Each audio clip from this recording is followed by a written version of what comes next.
I'd like to call this regular council meeting of March 8th to order. We will have a public hearing today, but the public hearing is going to be at 7 o'clock this evening, and that's for zoning amendment bylaw numbers 2102 and 2103, and this is for the Nickel Road David Evans development, and that'll be at the community center for those that are wishing to attend. That's this evening at 7 o'clock. I have a couple of announcements that I would like to make before we start the meeting, and the first one is not something that I would normally do, but I wanted to recognize a couple of people that we lost this week, and Sherry Ann Van Goor is one of them. And for those that don't know, Sherry Ann Van Goor was one of the original partners in the Frontier Motel restaurant development. She was also heavily involved with the school district years ago, as well as the Hub Center, which is I think the best way to describe it would be the precursor to Community Connections. Somebody that really spent a lot of time in developing and building our community, and she will be sorely missed, as is Ken Magnus. And Ken Magnus passed away this weekend as well, and businessman in Revelstoke for many years. He was the godfather of the revitalization, as well as the main drive behind the Railway Museum, and he was a business person that a lot of business people looked up to in the community, and anyways, sad to see him go.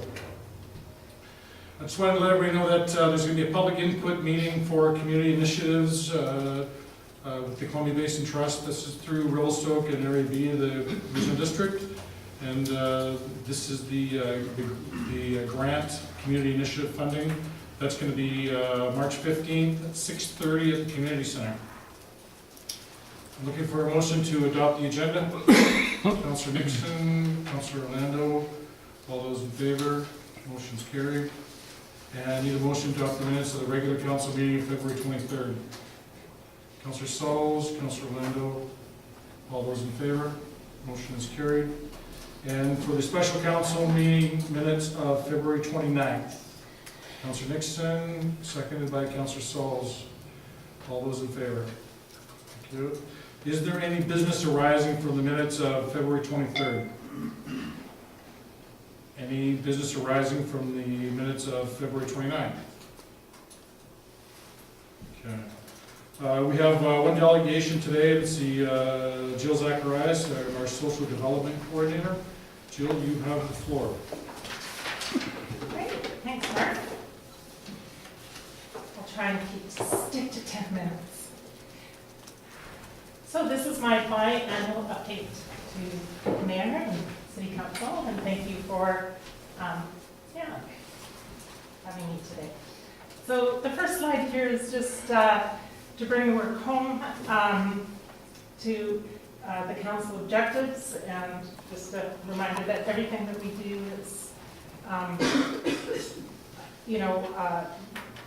speaks to the overarching community goals in the OCP and the ICSP as well.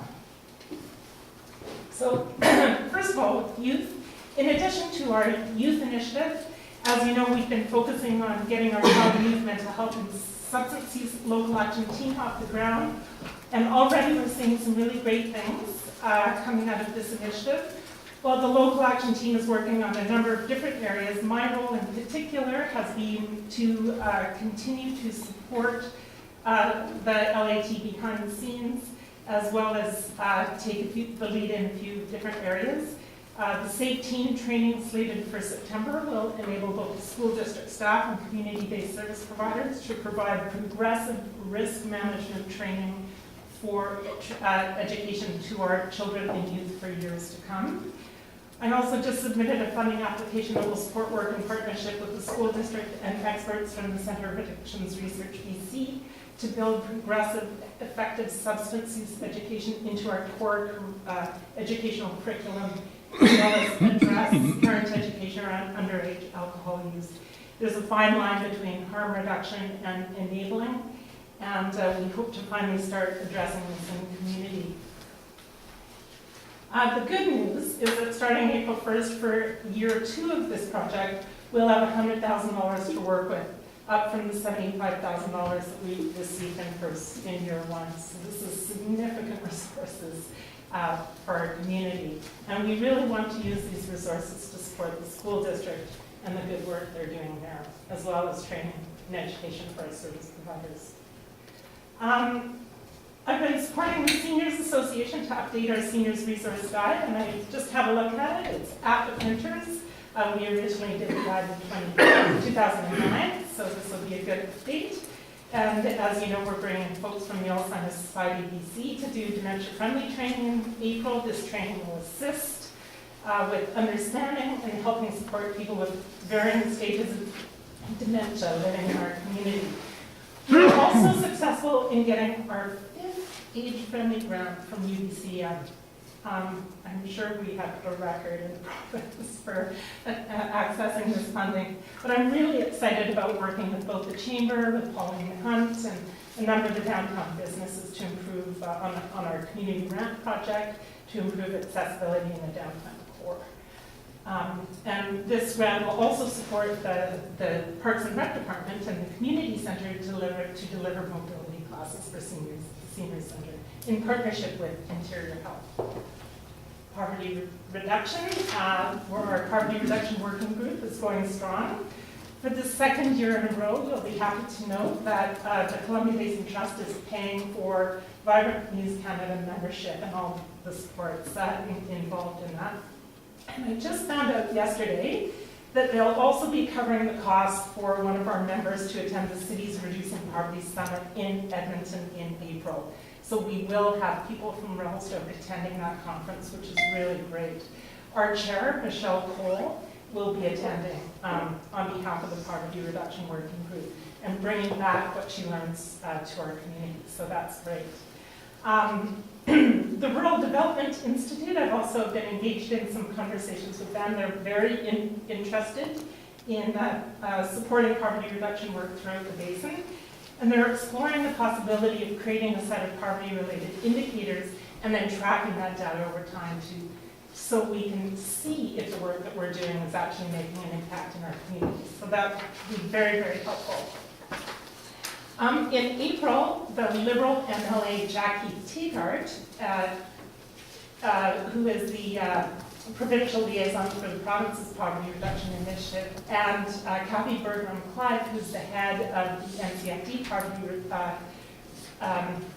reduction initiative for the province, they'll be here for 2 days, visiting us and exploring some of the poverty reduction work we're doing here in Revelstoke. And so we need to we'll be planning some tours for them of the new subsidized housing units and the early years center and college and some various initiatives that we're doing.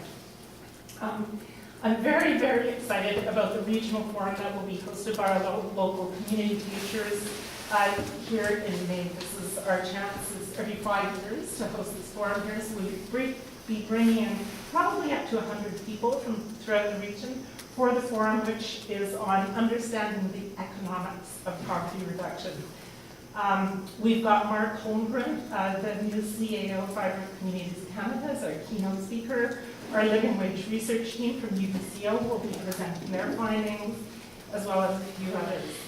And I've been working in close partnership with Community Futures to get the speakers on board and kind of set up the whole agenda for the forum, so that's been really good. Our goal is to encourage a cultural shift in the way people think about poverty reduction, to show how social capacity and economic viability intersect, how reducing poverty is critical to improving the overall health and vitality of our communities and society in general. We want participants to come away inspired, and we will also be introducing some practical tools for moving forward. So that'll be a great event, May 18th and 19th here in Ready. So we hope to have the registration packages out next week, and you'll be sure to receive your invitation to attend. And this is all in addition to the on-the-ground work that we're doing, like our financial literacy project. So we're also working on the community goal of being a welcoming and inclusive community. As you know, we completed the community protocol project, and now I'm working with Okanagan College's new Embrace BC coordinator to deliver on some of the key recommendations in that document. Last fall, I coordinated the 4th annual Welcome Week, connecting newcomers and the community, and again, many thanks to the city for providing free public transit, and also numerous events at the community and aquatic center, so thanks to Lori and the team there. This year, we hope to complete an update to the newcomers guide. Okanagan College is currently updating the content in kind. We've got funding from Francophone Affairs to pay for half the French language translation and printing of French language versions of the newcomers guide. And then we've gone to the community initiatives and RCU for funding. We've got a commitment from the CED department, so hopefully that project will be a goal this year. And on top of all these particular projects is the regular support I provide to the social sector in general. Pretty much on a weekly basis, I get requests from outside the community to share information on various projects or initiatives that we've undertaken. For example, Golden is developing their own seniors resource guide, and they basically was able to assist them just by providing the logistics of our original guide, as well as the update that we just completed. And also for the National Cities Reducing Poverty Summit, Tamarack is producing a resource list of kind of the top 10 strategies, poverty reductions, initiatives or strategies, and I did an interview with the consultant they hired to put that together, so they want to use some information from Revelstoke for that. And one thing I thought I should address today is the increasing call for the Social Development Committee to provide input on, or that social perspective on major development applications in our community. And it's our hope that we can develop some kind of process for this to take place. So keeping this in mind, despite what's happening on Facebook, I will not be providing input to the Nickel World Development hearing today. It's just not a good venue for that type of input. And also, you know, for this type of thing, like I really applaud the developers like the Evans for taking the initiative to provide much needed housing stock. I'm excited about many aspects of the development, but this is an excellent example where we would be well served to have really solid, progressive, fair bylaws and policies in place that address things that concern the general public, like vacation rentals, black windows, and affordable housing. So that's, you know, hopefully through our OCP review, you know, we're in a time when this type of thing is just going to become more commonplace. And I just feel that the more strength we have as a city, then it's a win-win situation with development. So,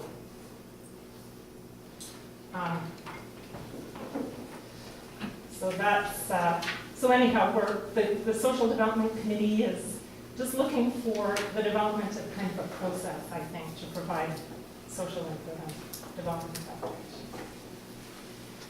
So over the next few months, we'll be working on updating the 2 social sections in the ICSP. We like to do this type of priority setting every couple of years. And it's definitely time to do the work to keep pace with what's going on in our community. Hopefully some of this work can feed into the OCP update that'll happen in the fall.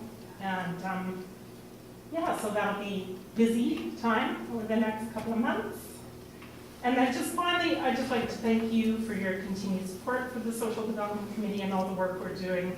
More and more I'm learning how interdependent everything is and how important it is to have the capacity to bring people together to work on community-wide social issues. We're seeing on-the-ground results, and it's been really exciting. So that's that. Great, thanks, Jill. Looking for questions from council. I just made a note. I found it interesting that you brought up the comment from the social sector about the black windows and the vacation rentals, and you know, they're both at opposite ends of the scale, right? Mm-hmm. So how how do you address black windows and address vacation rental at the same time? It's a real. It's super challenging, and that's why the research needs to be done to look at what other communities, like other resort communities have done, both in the States and in Canada. And, you know, because there's, you know, places like Aspen, Colorado have been addressing stuff like this for 30 years, 40 years, and it's never easy. And what, it'll probably end up being, you know, a mix up there. And so how can we support, you know, all those housing needs, right? Well, and I know black windows is a big issue, and a lot of, the way a lot of these resort communities deal with black windows is they put it in the agreement of sale that they have to rent it out when they're not there. So they're forcing people to go into vacation rentals because they don't want communities of black windows. So it's, you know, and I know that there's a concern with vacation rentals, and I have a concern with vacation rentals as well. But it's coming up with some kind of a balance, because black windows, in some instances, are just as bad or worse than vacation rentals.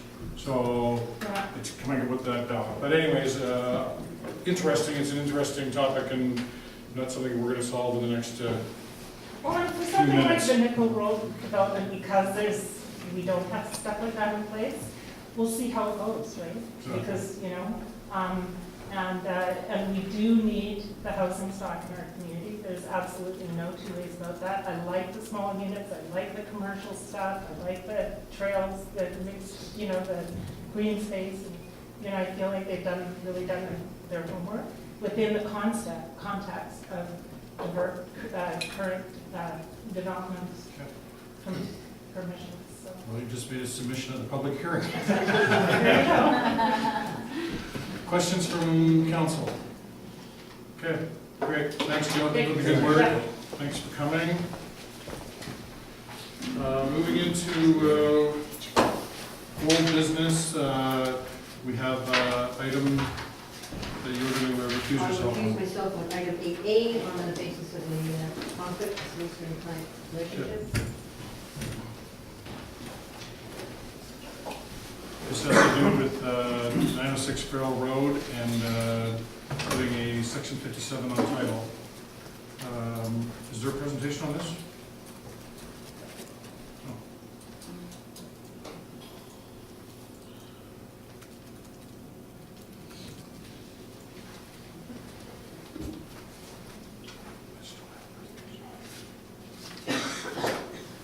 Thank you, Your Worship. Very briefly, the council was asked in the meeting in January to proceed with a process for placing a notice on title for a property at 906 Farrell Road. It was for the construction of a single-family dwelling without a building permit, and contrary to a stop work order. The request came from the chief building inspector to this to the corporate officer. Staff then proceeded with notification to the property owner in regards to the contravention as well as the notice. The property owner has responded and provided a written response, which is seen in your package, stating that they wish the hearing to be postponed until May, when they're able to attend Revelstoke and actually attend the meeting themselves. However, staff have notified them that there is an opportunity for them to provide a written submission or have a representative attend the hearing on their behalf and make a presentation to council. And Your Worship, at this point, we would ask to the council to ask the gallery if there's any representative here of the property owner who wishes to make a presentation at the hearing. Is there any representative of 906 Farrell Road here for this hearing? No. Thank you, Your Worship. And the council may consider proceeding with the recommendation as. Is anybody prepared to put a motion on the floor? Councilor Lando. Yes, Your Worship, item 8A, I move that council direct that a notice under section 57.3 of the community charter be filed in the land title office against the title to lot 2, section 34, township 23, Range 2, west of the 6th Meridian, Cooten District, Plan 5017, 906 Carroll Road, PID 008-019-029, in regards to a contravention of the City of Revelstoke Building Bylaw, BC Building Code, and BC Plumbing Code. Motion by Councillor Orlando, seconded by Councillor Nixon. Comments, questions from council? I do speak with Mr. O'Rourke on a fairly regular basis to keep him updated. I know that there is a problem here, and I know the reasons why we put section 57 on. It's to cover the city's liability in case something was to happen. What Mr. O'Rourke is doing is he sent in an email asking that council will postpone this hearing until the end of May, when he will be in Revelstoke and would like to address council. And me personally, I don't have a problem with holding off until Mr. O'Rourke is available. He lives in Florida, and that's the reason why he can't be here today. And I know the reasons why we put it on, and I expect that we will be putting on the section 57. We either redo it today or we do it after the hearing in May if council turns down this motion and waits till Mr. O'Rourke is available. I just think that if he has comments that he'd like to make to council, I think that he should be given the opportunity, even though face-to-face, which is what he wants, rather than having representation or doing it by email or letter. I'm going to vote against the motion because I think that we should allow him to come. We have had a certain amount of risk and liability by this building being built without a building permit and to the stage that it is. He has his reasons on why he continued and defied the stop work order, because he was concerned about deterioration of the building. That was his choice, but I just think that if somebody wants to speak to council, he should be invited and welcome to come to visit. And we should postpone the hearing until he arrives. Councillor Sells. Your Worship, is there any reason that we're putting this through today, or asking to have it put through today versus waiting a couple months to discuss that from the public perspective? Well, we have a process that we go through, and I understand the reason why staff want to get the section 57 on. And once you start that process, then there's timelines that fall into place. But again, council can change that if it so wishes. But is there anything that I missed in that interpretation, Dean? No, you're correct, Your Worship. It's just a continued exposure of liability for the city, and staff have a responsibility to notify council of that liability of exposure, and extending it further would be open. We're just leaving ourselves open, which we have been since this whole thing started. Correct, Your Worship. Discussion on the motion. The motion is to file the section 57. All those in favor? Against? Motion is carried. Can you get our other councillor in?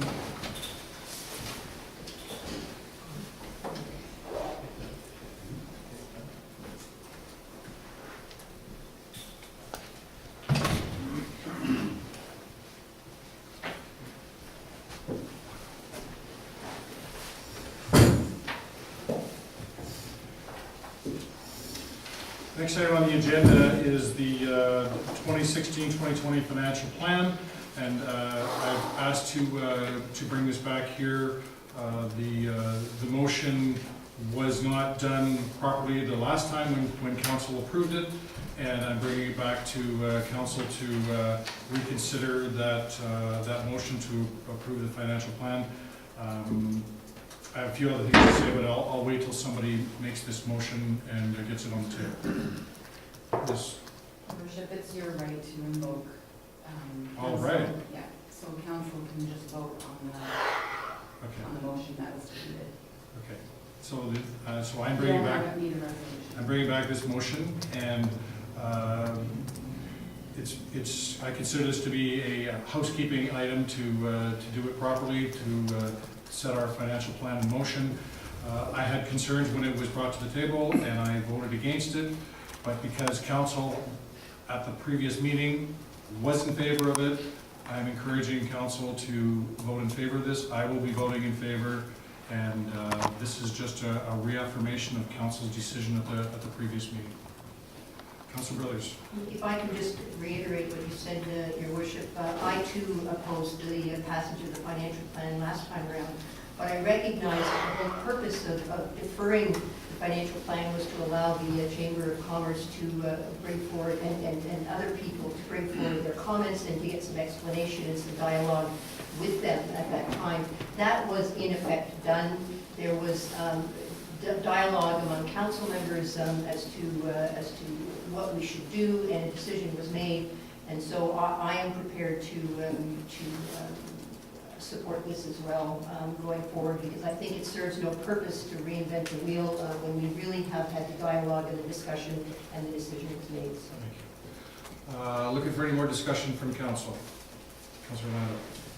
Your Worship, just a question on a technical point, as we are invoking section 131 of the charter. That means that our options, as I understand it, and maybe I could ask for staff advice, is whether we just approve this as is or not. So it's my understanding that it's not open for debate at this point. Is that correct or not? It's a reconsideration and a revote. Reconsideration, okay. Councilor Brothers. If I can just make one more comment, though, what I would like to say, though, is I believe that we still have a lot of work to do with going forward with respect to looking at our expenses. And I also think we have a lot of work to do to figure out how we deal with the concerns of the chamber with respect to the burden, taxation burden of the business community. And so I want everybody to understand, at least from my perspective, that I intend to consider working diligently on that so that we can find a solution that fits for all. Councilor Orlando. Your Worship, I didn't anticipate commenting on this item as it is housekeeping. However, I think in my mind what takes precedence is getting our budget done at this point. We had an opportunity 6 weeks ago where we could discuss rates, and we settled on one. I do appreciate all the comments that we have received, but for me, it's time to move forward. And obviously, with each budget cycle, we'll take a look at the issues and have an opportunity to look at the line item issues that were raised in the comment section.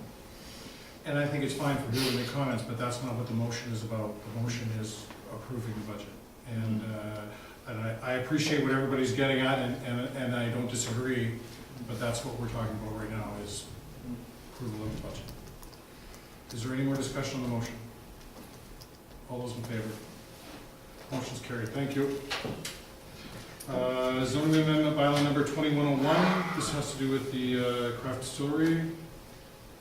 I think, does it? Yes. We're prepared to make that motion. Councillor English. I'd be happy to bring that forward, Your Worship. Thank you. That zoning bylaw, pardon me, that zoning amendment bylaw 2101 be adopted. Motion by Councillor English, seconded by Councillor Nixon. Discussion on the motion. Councillor Nixon. Your Worship, this is something to celebrate. This particular business person did his research. We went out, we chose Revelstoke. So this is really something to Revelstoke. We came into development door, properly with staff, and we're excited to have a Muslim members in our community. And just to clarify, this is water, this isn't gin or vodka, this is just regular water. Thank you. Councillor English. Again, I'd like to echo Councillor Nixon's statements. This is really exciting. This is a specialty industry that's decided to come to Revelstoke, and it's a really good news story for us. I'm excited to be in the neighborhood and have a new neighbor. I think it's fabulous. Any more discussion? All those in favor? Motion's carried. Thank you. New business. Councillor Nine. So item 9A, I move that the revised terms of reference for the Community Social Development Committee be approved. Seconded by Councillor Nixon. Should we do the whole motion? Is this, You could do two separate ones, but the separate one is fine. discussion of the motion? All those in favor? Motion carried. Let's do the next one. Okay. There's a blank there, Your Worship, that we have to fill in, so I don't know whether we have this, it's appropriate to have discussion before, or, I'm looking for somebody to put their hand up. This is, I think, You were up first, Gary. yeah. This is, Councillor this is Sills. where two councillors sit on Social Development Committee, Councillor Orlando and myself. I briefly discussed this with Councillor Orlando and said whatever he would prefer. I'm quite prepared to continue to sit on this committee because I sit on the poverty reduction group, but I'm also willing to concede to my colleague. Your Worship, we were just whispering in each other's ear a couple minutes ago. We will sit on this committee and we haven't sorted it out. I'm willing to continue on the social development portfolio as well. So, tough one. Okay, I haven't looked at I should do this before, so I apologize, I should look at this. Is that already did, Councillor? Absolutely. Okay, Councillor Orlando, you're it. Who'd like to make the motion? Councillor Nixon. You making a motion that, I'm making the motion that Councillor Orlando, Orlando be appointed as the council member on the Community Social Development Committee for the remainder of his term. seconded. Councillor Sills. Any discussion? All in favor? Motion's carried. Thank you.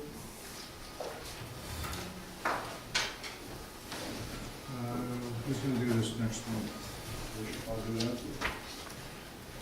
I move that the development variance permit number DBP 2016-02 be approved, and that's dealing with the hotel development by Revelstoke Land and Development on First and Third Streets. Is there a seconder for this motion? Councillor Nixon. Mr. Strachan, you have a presentation? I'm ready to answer council's questions if they wish. You'll notice there's a number of submissions that have been included in the package. The ones that have arrived before a report was required to be on the council's agenda are included within the report, and additions are added on to your agenda package. Thank you, Your Worship. Okay. Questions, comments, Councillor Nixon? Just another good news story coming out with business expanding in Revelstoke and people investing their money and see a good future in our city. Okay.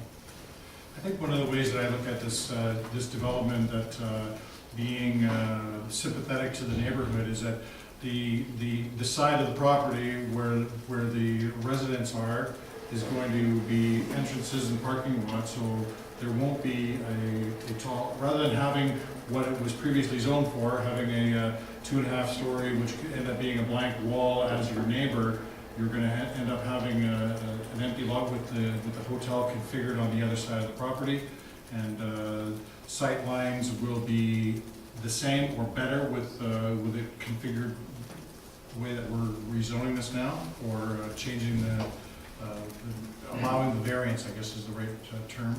So I think this is going to be a great addition to the community. Councillor Sills. Your Worship, I took a chance and drove down to the property and looked at the height of the trees, and I think I stated publicly before, I believe the trees are pretty much the same height as the developer is planning the building, so I don't see any detriment to the community, especially with the parking and whatnot on the other side in the residential area. So I would support this. Any other comments from council? All those in favor? Motion's carried. It was unanimous, Alex, just to help you out there. Didn't want you to hurt your neck looking. You guys moved a little stand there. We get you a special seat right beside me if you like.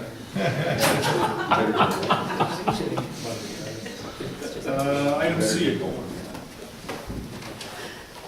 Anybody, Your Worship, I'll bring that forward. Item C, development services, the rezoning application, ZON 2016-01, submitted by Rose Robinson for parcel A, CX 32930, block 20, section 26, township 23, range 2, west of the 6th Meridian, Kootenai District Plan 636K, and civic address of 317 Taylor Street, to rezone from low-density residential R2 to special low-density residential district R1A be approved. And We can do the whole thing. okay, and further that the zoning amendment bylaw number 2071 be read a first and second time, and staff be directed to schedule a public hearing. Good with that. Secondary is Councillor Nixon. Mr. Strachan, you have a presentation on this? Very briefly, Your Worship, this is a single-family dwelling home. Property owner previously had 2 lots. The 2 lots were consolidated into one property.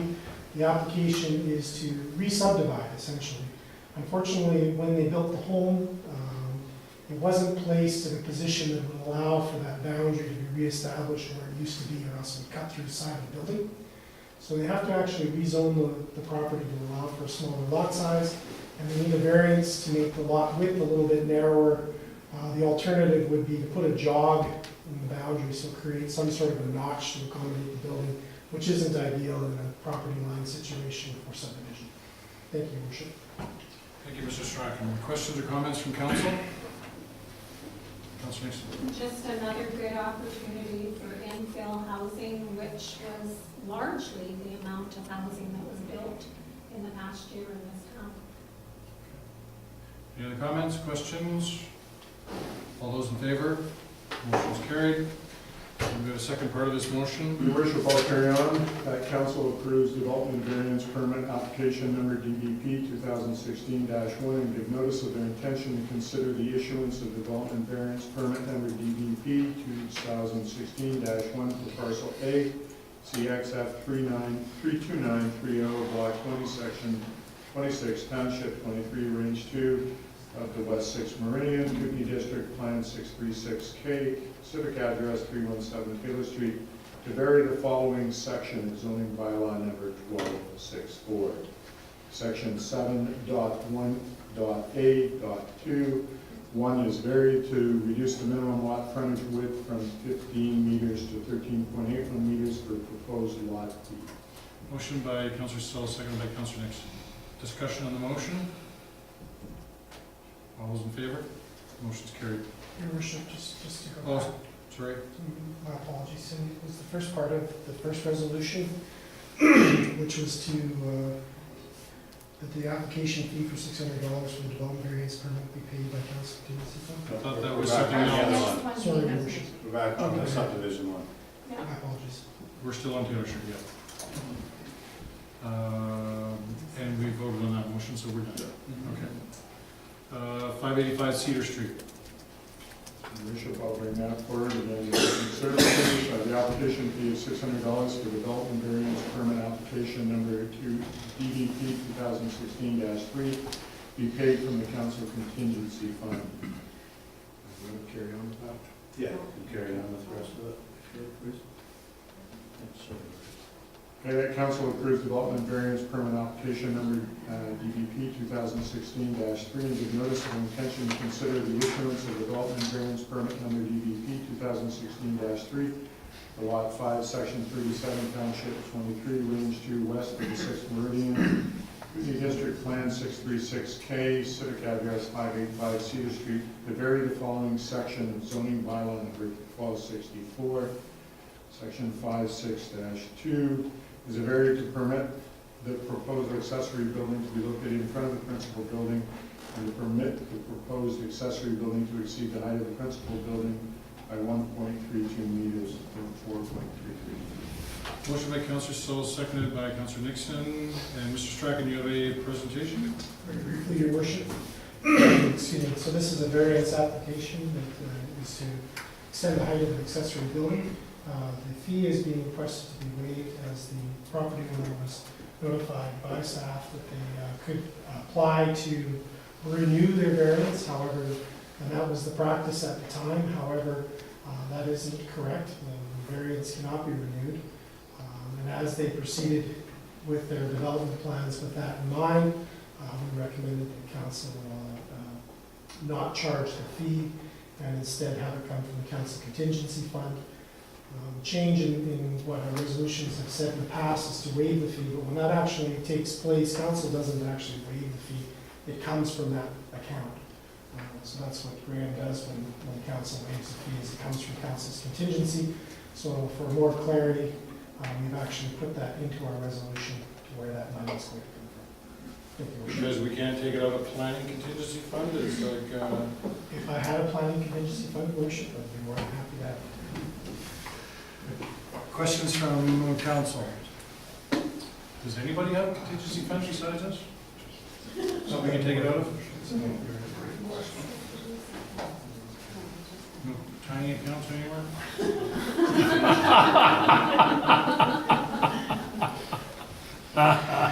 No comments or questions from council, and there's nobody else giving me advice on where to get this money from, so it's coming out of council contingency. All those in favor? Motion's carried. Guess it would even help if I voted against giving it contingency. Correspondence, we have a request from the Robin Gun Club support letter. Councillor Leno. Your worship, I know that there are conflict of interest. This request is in relation to a grant application which council has previously supported, and I have a conflict with that organization, Skateboard Association. So as it's discussed, I don't see a conflict, but if you feel like you would like to do that, that's up to you. Sure. I think what we're talking about here is, and I guess I just decided we should have a motion on the floor to one way or another on this, but I think that there's all kinds of good reasons that we should be supporting this, and the end result is that if the Rod and Gun was able to move location, it would be a win-win for everybody. So I'm in favor of it, but I can't make a motion. Councillor Nixon. Your worship, I'll make that motion to send a support letter in favor of Revelstoke Rod and Gun Club in principle. Is there a seconder for that motion? Councillor Sauls. Thank you. Councillor Nixon. Just staff, can you help me with this? Could we send a letter of support in favor of supporting in principle the other club as well? The skateboard park, yes, we did. Okay. And Your worship, we applied for a grant as a city. okay. So We applied for the grant ourselves. So does this put us in conflict with ourselves? Just Well- asking. I support these people as well, but I'm just asking. It makes both of them- We're not the decision makers on the grant, and I don't know. I just see lots of good things can happen if the Rod and Gun Club was successful getting a grant and finding and moving to a new location. So it's up to Columbia Basin Trust on where they're going to put the money to. I guess if they came back to us and said you had to pick one, it would put us in a more difficult situation, but that's not the case right now. Councillor Inglis, did you have your hand up for a question? No. So the motion is on the floor that we write a letter of support for the Rod and Gun Club in the grant application. Councillor Brothers. I seconded, well, it was already seconded, right? Was it? Yeah. Okay. I want to see if there's any comments or questions from council. Motion's on the floor. All those in favor? Motion's carried. Can somebody open the door and let our councillor in?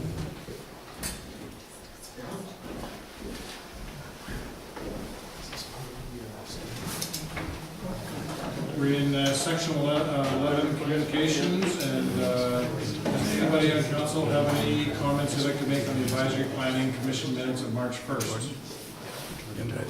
Parks and Rec and Culture monthly reports of February 29th. Business license summary of February 29th. Revelstoke Boxing Club letter of February 2nd. Councillor Nixon and Councillor Sauls. Your worship, just if we could ask for a report back from staff as to what sort of process is happening on communications between the school board, the boxing club, and Parks and Rec, so that they have us a hope that they have a future. Do you have an interest, do you have an answer for that, Mr. Strachan? Your worship, yes, it's actually in the school board submission they provided to council at the last meeting, and outlined that process. So council provided a resolution that they didn't at this time wish to acquire the gym. So now they're going to begin their consultation, the public consultation, which will include the stakeholders, the community, and anyone else who comes forward with an interest in that property. And they'll begin that discussion, and we will see the results. Council requested that staff participate in that consultation to hear what takes place, and we believe that's planned as part of the Parks and Recreation. Councillor Souls. Your worship, I was just kind of saying that we want to just follow up with the staff and Parks and Rec and make sure that this doesn't fall off the table, that we know that something's being looked at for the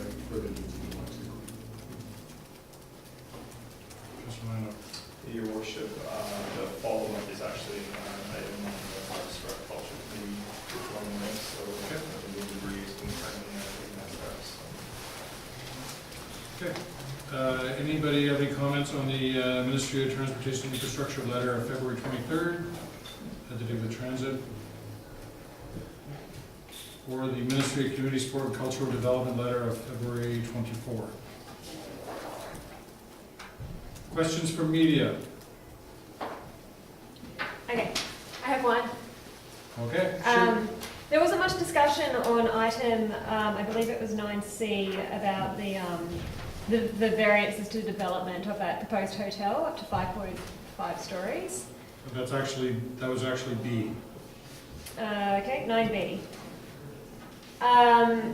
So it seems that there's been a few more public comments have been submitted since the agenda was put forward on Friday.